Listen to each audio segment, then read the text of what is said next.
And the president is preparing to address a joint session of Congress tonight. And that address comes on the heels of these new tariffs and a tense exchange with Ukraine's president last week. Political reporter Paris Schutz joins us live from the nation's capital with what we can expect from the president. Paris? Sylvia, we can expect all the pomp and circumstance that these joint session and State of the Union speeches typically provide. We should see the presidential motorcade coming here in the next few hours, and then in about 3 hours, that much anticipated speech begins amid all of those issues going on in the country right now and casting a tension over the city of Washington, D.C. right now. So much so that a couple members of the Illinois Democratic congressional delegation have said they're not showing up tonight. They're going to boycott because they say this is not a normal president. These are not normal times, and they do not want to normalize this. But we just spoke with Senator Tammy Duckworth, also a Democrat, who is taking a different approach. I have always supported the process, right? And it is really important. I mean, I actually have walking pneumonia right now, which is why I have my mask on.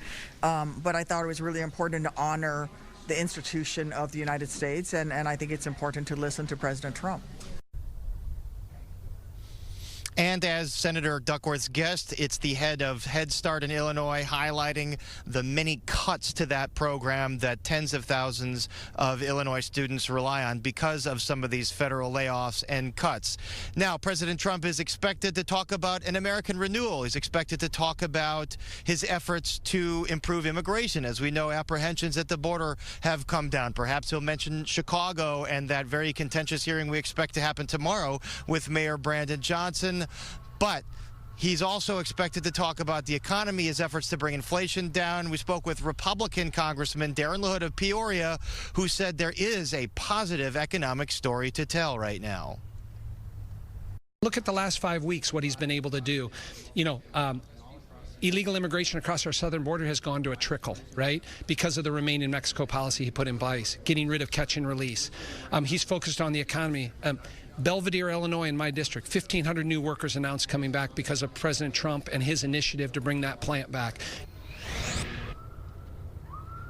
Interestingly, Representative LaHood, a strong Trump supporter, said he wants to put a halt to some of these DOGE cuts and federal layoffs. He says that most of those DOGE cuts are going to have to go through Congress for a vote of approval, that Elon Musk can't just unilaterally make these cuts except for to USAID, which, as we know, is being dissolved. Also, he says he wants a scalpel approach to layoffs, saying that many veterans are being affected, reflecting some of the pushback that Republicans have received. So maybe a little bit of cracks in the unified veneer here in the Republican Party. A lot of anticipation for this first joint session speech of President Trump's second term. Again, happening in just under 3 hours, which, of course, we will bring you on Fox 32 and have full reaction afterwards. Sylvia and Terrence?